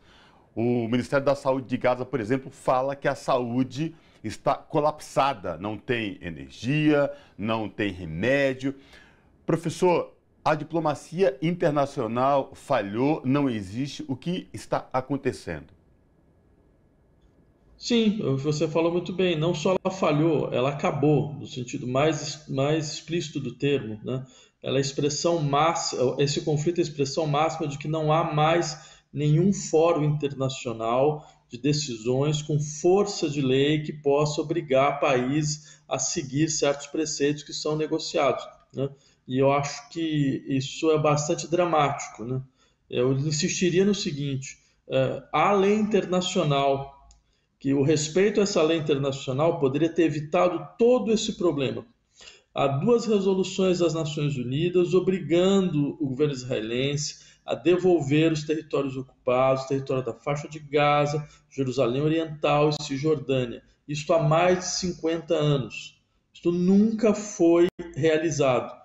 E é claro, isso foi mostrando como não havia força de lei nas decisões internacionais, porque o que deveria ter acontecido era o deslocamento de forças internacionais para a região, para que o conflito como esse fosse evitado. Isso não aconteceu, né? Eu insistiria, depois da invasão dos Estados Unidos no Iraque, as Nações Unidas foram em um processo contínuo de declínio, e este conflito é simplesmente o fim da ONU. É o fim efetivo da ONU, né? O governo brasileiro, quando foi presidente do Conselho de Segurança, tentou extrair um protocolo mínimo, né, que foi impedido pelos Estados Unidos, né? Então, agora o que a gente está vendo é o que acontece quando você não tem fóruns de decisão internacional legítimos e com força de lei. Professor, eu vi recentemente uma entrevista do senhor, onde o senhor colocava que a atual situação na região é uma questão global e não só uma questão referente à região. Queria que o senhor pudesse falar sobre isso e falar sobre as consequências a longo prazo do que vem acontecendo na faixa de Gaza atualmente. Sim, eu acho que de fato é um conflito global, não é um conflito regional, porque suas consequências vão ser sentidas globalmente, elas não vão ser sentidas só na região, porque ela desestabiliza de uma maneira ainda mais profunda qualquer possibilidade de segurança ou de uma relação de segurança em vários países, né? Porque, afinal de contas, é claro, o que vai acontecer? Se o governo israelense ele continua nesse tipo de intervenção, se continua nesse tipo de destruição e de massacre como que a gente está vendo em Gaza, as populações dos países árabes vão entrar em ebulição, né? E isso afeta não só os países árabes, mas todos os lugares onde tem populações árabes significativas. Isso significa todas as cidades, todas as grandes cidades europeias, que ficam então à mercê de pessoas que estão absolutamente revoltadas com essa situação e podem passar para dinâmicas de ação direta, né? Então, e a gente sabe disso muito bem. Agora, eu insistiria no seguinte: eu temo que, na verdade, o que está acontecendo aqui é uma espécie de ensaio geral para que a ordem mundial se organize a partir de uma lógica de guerra infinita, de uma guerra que nunca termina, porque a estratégia do governo israelense é uma estratégia suicida, é uma estratégia sem nenhum sentido no ponto de vista de resolução de um conflito. Se você quisesse resolver o conflito, tudo que você não faria é exatamente isso, porque foi exatamente este tipo de ação que fortaleceu o Hamas. Ela nunca destruiu o Hamas, né? Muito pelo contrário, o Hamas ele cresce a partir dessa junção entre indiferença internacional ao sofrimento do povo palestino e impasse de saídas diplomáticas, né? Então o que o governo israelense está fazendo é fortalecendo o Hamas ou qualquer outra organização que entre no seu lugar, né?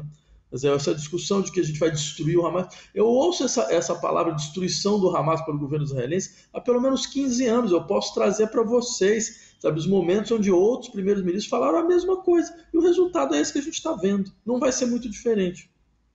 E professor, e isso fica muito mais evidente com a própria disputa de narrativas, né? Governo israelense, o Departamento de Estado americano, e quando Israel ataca deliberadamente na faixa de Gaza escolas, equipes de ajudas humanitárias da Organização das Nações Unidas, enfim, desrespeita por completo as leis internacionais e pouco, né, está se preocupando com o que está acontecendo. 10 mil mortes, mais de 4 mil crianças, as pessoas sem água, sem pão, sem energia, os hospitais totalmente colapsados.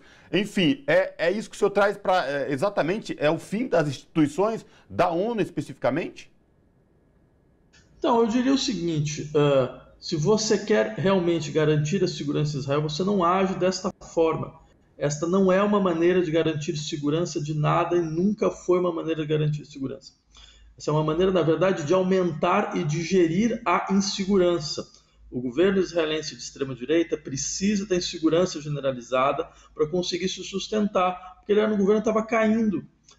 O Netanyahu tem 3 casos de corrupção nas suas costas, certo? Ele tentou destruir o que restava de uma espécie de, digamos, de sistema de check and balance no interior da sociedade israelense, para criar uma sociedade cada vez mais, uma estrutura cada vez mais autoritária, certo? Então ele sabe que a guerra é a sua solução de sobrevivência. Ele não vai tentar resolver problema de segurança nenhum. O problema de segurança se resolve com respeito à lei e com diplomacia. Sempre foi assim.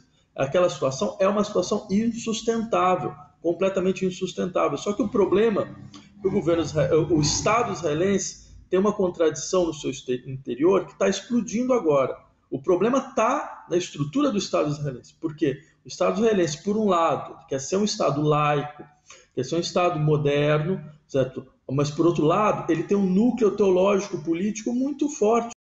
É um Estado laico que tem um Ministério de Questões Religiosas. Imagina você, eu estou andando na esplanada dos ministérios aqui em Brasília e se depara com o Ministério de Questões Religiosas, com o Departamento de Banhos Rituais no interior do Ministério. Você percebe que é uma coisa estranha, né?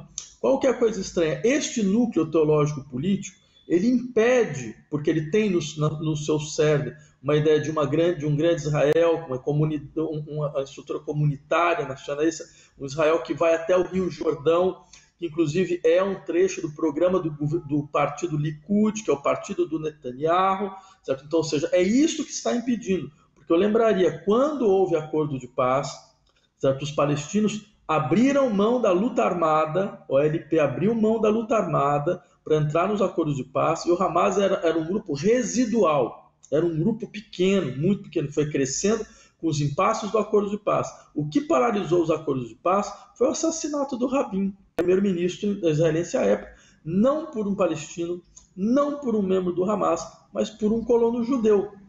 Então, ou seja, a sociedade israelense entrou em quase guerra civil, né, por causa disso. E é o que vai acontecer se eles tentarem desmobilizar, por exemplo, entregar a Cisjordânia para os palestinos. Existem 700 mil colonos israelenses.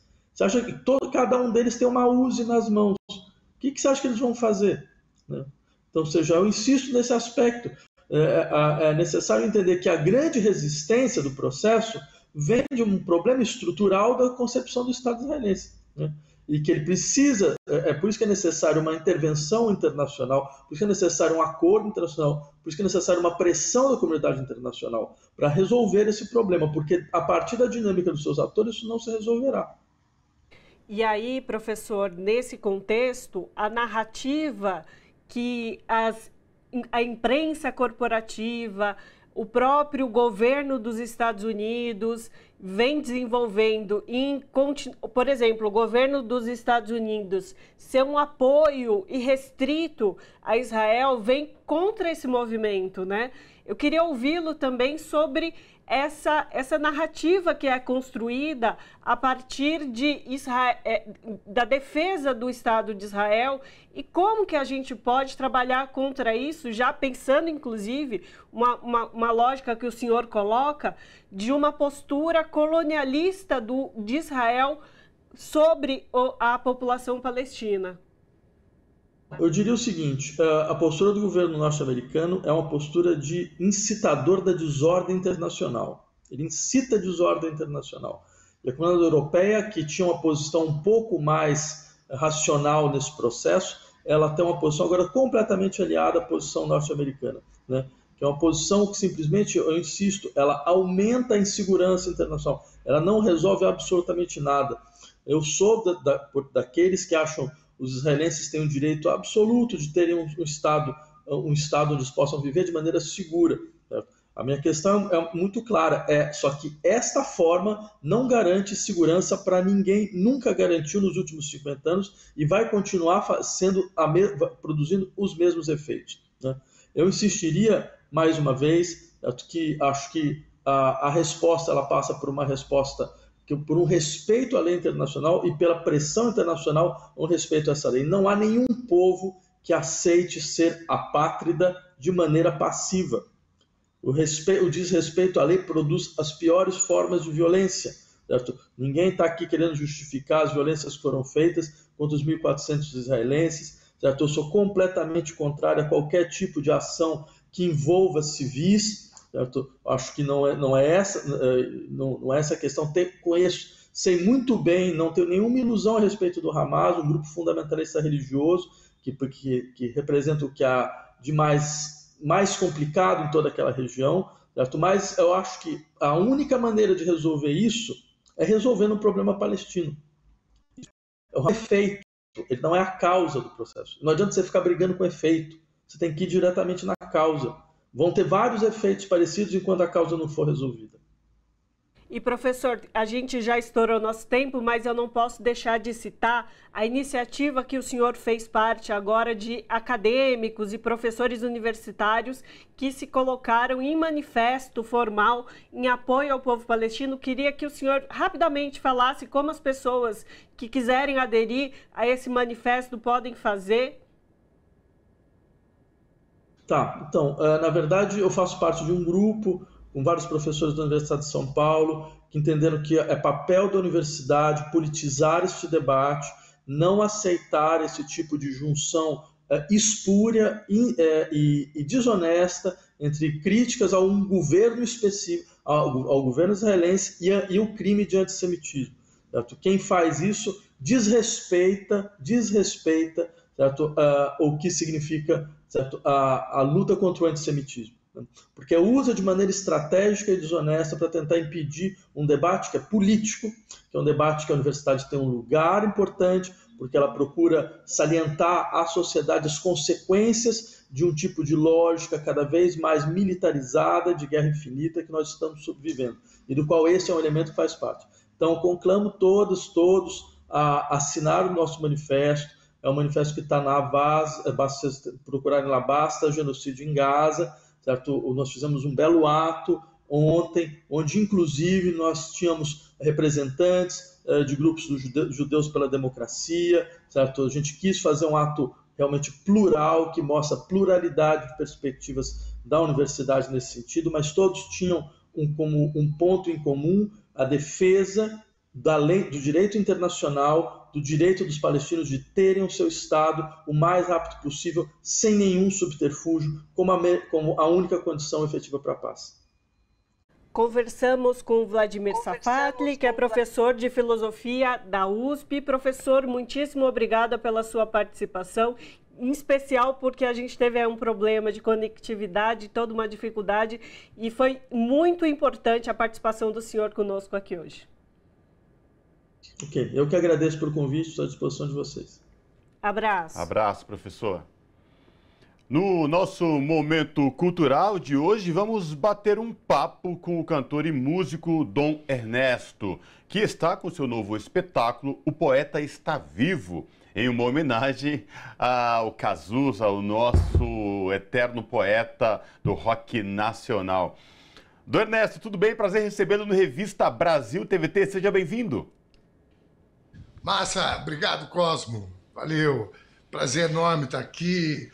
Muito feliz e honrado, viu, Ana Rosa, também. Muitíssimo obrigado pelo convite. Olha só, o espetáculo O Poeta Está Vivo, enfim, é uma das letras, né? Cazuza, Frejá. E o que o público que vai a esse espetáculo pode observar? Tem interação? De onde surgiu essa ideia? Bom, o público pode esperar primeiro vários hits de Cazuza, né, em parceria com Frejá e outros parceiros, mas acima de tudo a nossa ideia é mostrar um pouco, assim, Cazuza tinha ficou com o estigma de ser um fio desencapado, um porra louca. Na verdade, Cazuza era muito mais do que isso. Cazuza era um homem à frente do seu tempo.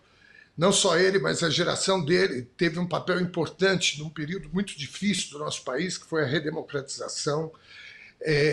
Assim como os metalúrgicos do ABC, o rock nacional também trouxe, né, uma efervescência política, de comportamento, de atitude e de muita reflexão, com letras de Cazuza, Renato Russo e etc. Então eu fiz um recorte, né, com a obra de Cazuza para mostrar um pouco, né, para a nova geração e também para os mais velhinhos, igual eu, né, conhecer um pouco, relembrar um pouco a obra de Cazuza e dessa perspectiva da importância política dele, né, para além da questão política, a questão também, né, Cazuza foi vítima da AIDS, sofreu um preconceito muito grande no momento que o país vivia a redemocratização, depois o governo Collor, que era um governo feito pela elite, para a elite, e naturalmente homofóbico, um país homofóbico, e que o fato da gente ter tido no mundo todo a questão da AIDS,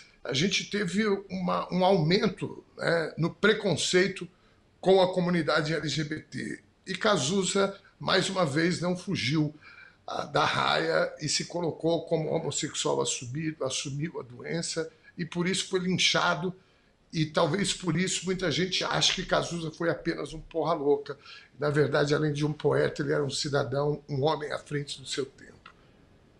E você trouxe esse elemento político que tem na obra de Cazuza, muito conectado com a realidade daquele momento em que ele vivia. E aí, buscando mais da sua obra, do material que está disponível nos streamings, tem um álbum seu de 2021 que na capa tem um escrito "Tudo é política".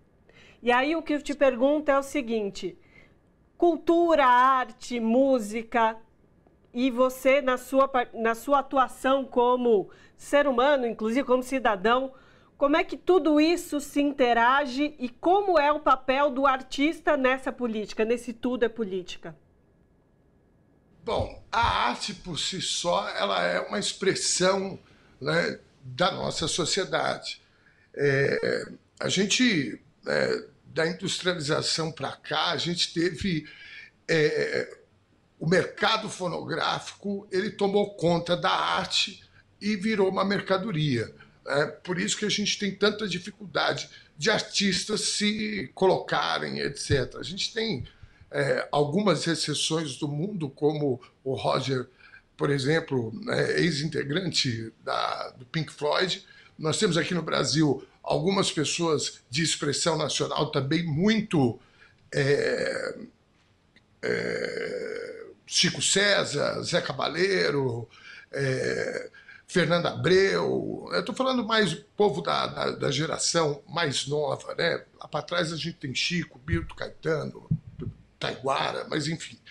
A arte, ela é uma expressão cultural, ela é uma expressão do que a gente vive, né? Infelizmente, como eu falei, o mercado fonográfico acabou fazendo com que se virasse uma mercadoria. Então, por exemplo, hoje a gente tem uma imposição do mercado com a arte, que você vê no Brasil, por exemplo, uma explosão da música, digamos que sertaneja, que eu nem considero sertanejo, e isso é uma ação política também, como você lembrou, uma capa minha que tudo é política, isso é uma ação política. O agronegócio, ele enxergou que esse pessoal reforçava a visão de mundo deles, né? Então, a princípio, eles começaram a bancar esses artistas, depois bancar as rádios com jabá, depois compraram as rádios, vender show para prefeitos, depois eles descobriram que eles poderiam, inclusive, financiar os prefeitos, e aí você tem toda uma gama de um mercado apodrecido, que é o mercado fonográfico e do show business. Mas o papel, voltando à tua questão, o papel do artista é realmente, né, colocar a sua visão de mundo e o que a gente vive. Acho que o Roger Waters faz um papel importantíssimo agora, acho que Cazuza fez esse papel na sua época, assim como Renato Russo e outros, mas essa é a função do artista, né? Trabalhar com a verdade e sempre colocando de forma honesta e sincera. É um pouco o que a gente tenta fazer com esse espetáculo. E eu, aliás, né, o meu antigo espetáculo se chama Canções da Resistência, que também é um resgate de músicas do regime militar, esse período, né, pontualmente de 68 a 79, que 68 é o ano do AI-5, 79 é o ano da anistia. Eu sou filho de perseguidos e vítimas da ditadura, então não poderia ser muito diferente a minha postura como artista também.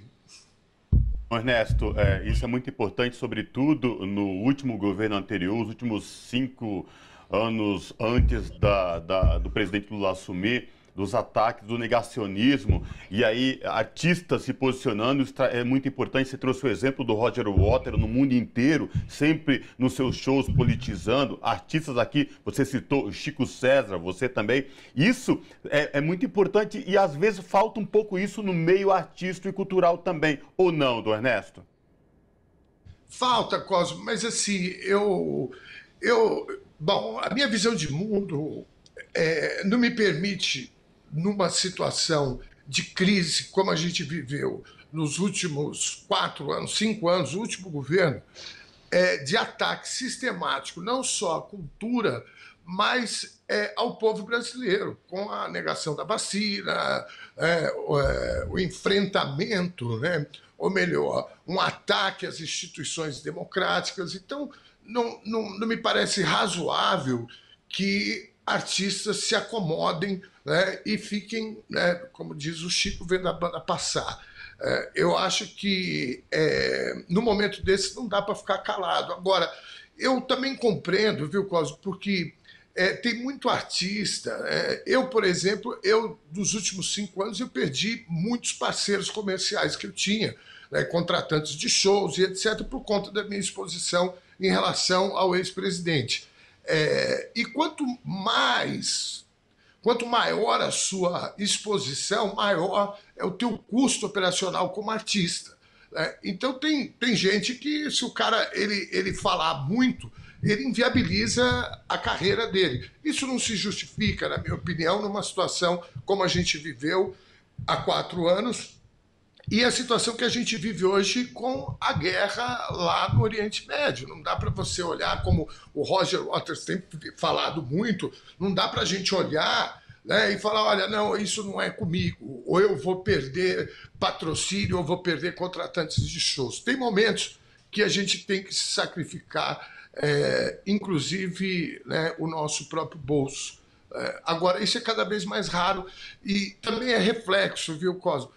Isso é reflexo um pouco do próprio mercado, acho que do próprio campo progressista, que muitas vezes acaba não também entendendo essa guerra cultural, que quando a gente fala de guerra cultural, nós não estamos falando de Chico versus Amado Batista, nós estamos falando de visão de mundo. Então, o campo progressista, que tem uma visão de mundo progressista, que a gente, nesse processo todo, teve junto, é bom também se fazer uma reflexão de que arte que a gente quer financiar e quer divulgar. Eu dou sempre um exemplo, se vocês me permitem aqui, o mapa eleitoral do estado de São Paulo. Se você for ver, o Haddad perdeu, por exemplo, né, enquanto candidato a governador, ele perdeu no interior de São Paulo. Na capital ele ganha. Por quê? Aqui a gente tem uma diversidade cultural e uma opção de cultura alternativa muito grande. No interior você não tem isso.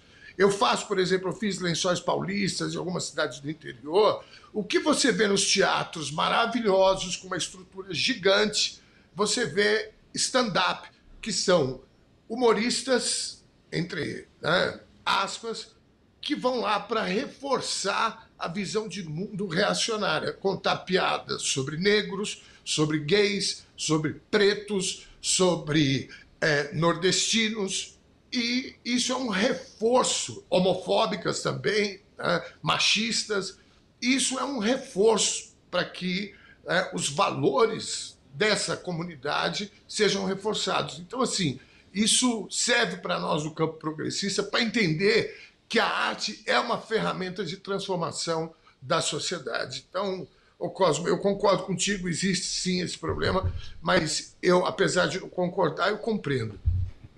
E, Dom Ernesto, voltando a falar um pouco mais do espetáculo que você está aí em cartaz, em turnê, rodando o Brasil, pelo que a gente pôde ver ali nas redes sociais, na divulgação, é uma coisa bem despojada, né? Você, um banquinho descalço e uma interação com o público. Queria que você falasse dessa linguagem, dessas escolhas e como tem sido a reação do público a isso. Muito bem. Eu estreiei esse espetáculo agora em Porto Alegre, depois fiz Belo Horizonte, vou para Florianópolis agora e faço São Paulo. O espetáculo ele já tem um pouco dessa linguagem de bateção de papo, de troca de ideias, né? Eu tive uma exposição muito grande nas redes de 4 anos para cá, justamente por conta da política, do meu posicionamento. Então, no meu último espetáculo, as pessoas me cobravam muito, porque eu tinha muito texto falando sobre a ditadura militar. E sempre quando acabava o espetáculo, as pessoas vinham, olha, o que você está achando disso, o que você está achando daquilo, e etc. Como é que vai ser o governo, como é que não sei o quê, o Bolsonaro vai ser preso, não vai, enfim. Então, o espetáculo, agora, quando a gente começou a escrever os textos, falei, bom, vamos criar um momento também, que é o momento que as pessoas também me conhecem das redes, que eu faço um cafezinho de manhã, a gente faz algumas reflexões. Então, eu coloquei dentro, né, do espetáculo esses quadros, né, e o povo está adorando, e eu também, né, porque música com bate-papo é sempre muito bom, principalmente falando de política da nossa perspectiva. E, Dom Ernesto, para ti, nosso tempo chegando ao final, a gente tem mais 2 minutinhos de bate-papo. Uma pena que o papo está agradável e muito bom. Além, você já falou, vai para Florianópolis, capital de Santa Catarina. Tem mais shows, agendas, como é que tá? Eu tenho Florianópolis, 13 de dezembro, no Teatro da Ubro. Aqui em São Paulo, a gente vai fazer no Ágora, o Teatro Ágora, do querido Celso Frateschi, que reabre o teatro agora dia 15, e nós temos uma conversa para fazer também na feira do MST, 9 e 10 de dezembro. E além de Diadema, mas todas essas datas a gente... eu ainda não tenho data e horário certo, que são eventos que acontecem em 2, 3 dias. Mas é isso, povo de Florianópolis, 13 de dezembro, Canções de Cazuza, o poeta está vivo, e com muito bate-papo, de preferência esculhambando com a política, com a velha política. Então aproveita que você mencionou a sua atuação nas redes sociais, passa para o pessoal como é que o pessoal te encontra e em que redes, Exato. Qual arroba e em que redes? Olha, eu estou praticamente acho que em todas as redes. O TikTok, acabaram suspendendo minha conta, eu perdi a conta agora, tinha mais de 100 mil seguidores, a gente acabou de reabrir a conta, porque eu já vi que a gente não vai conseguir recuperá-la. Mas eu estou no Facebook, tem várias páginas, sempre como Cantor Dom Ernesto Oficial, no YouTube. No Facebook eu também tenho página com esse nome, tem Dom Ernesto Guevara, tem Na Lata Dom Ernesto. E eu vou explicar um pouco essa confusão, é porque no período eleitoral eu fui muito punido pelas Big Techs, né? Então a gente foi abrindo outras páginas, até uma forma de ter segurança, né, de estar lá. E no Instagram também eu tenho 2, no Twitter, estamos em todas as redes aí, só clicar em qualquer uma delas que a gente se encontra para a gente bater papo. Quero falar aqui só da minha camiseta, meu partido... É um coração partido. Coração partido. Cazuza. Maravilha. Perfeito. Conversamos com Dom Ernesto, músico que está em turnê com um novo espetáculo, O Poeta Está Vivo, com homenagem com canções de Cazuza. Dom Ernesto, muito obrigada pela sua participação conosco aqui hoje e sucesso aí nessa turnê, temporada.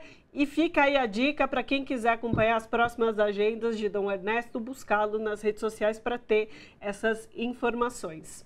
A gente agradece demais sua participação. Eu que agradeço, Cosmo, Ana, muitíssimo obrigado aí, boa sorte para vocês também. Honrados de estar aqui. Obrigado.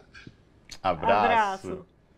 E com esse bate-papo muito agradável, muito descontraído do espetáculo Poeta Está Vivo do Dom Ernesto, que traz aí a homenagem a Cazuza, está percorrendo o Brasil, a gente encerra o Revista Brasil TVT desta semana, Ana Rosa. Fechamos mais uma edição desse nosso programa. E aquele recado, se você quer reassistir essa entrevista ou alguma das outras de hoje ou dos programas anteriores, vai lá no nosso YouTube, youtube.com/RedeTVT. Aproveita, se inscreve, deixa a sua curtida e compartilha os vídeos com quem você acha que possa ter interesse nesse nosso conteúdo.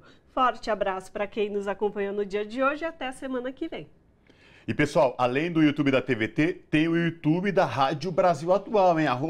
@Rádio Brasil Atual, vai lá no YouTube da Rádio Brasil Atual, também se inscreve, fortalece a Rádio Brasil Atual e também a TVT. Obrigado pela companhia, a gente se encontra no próximo programa. Tchau!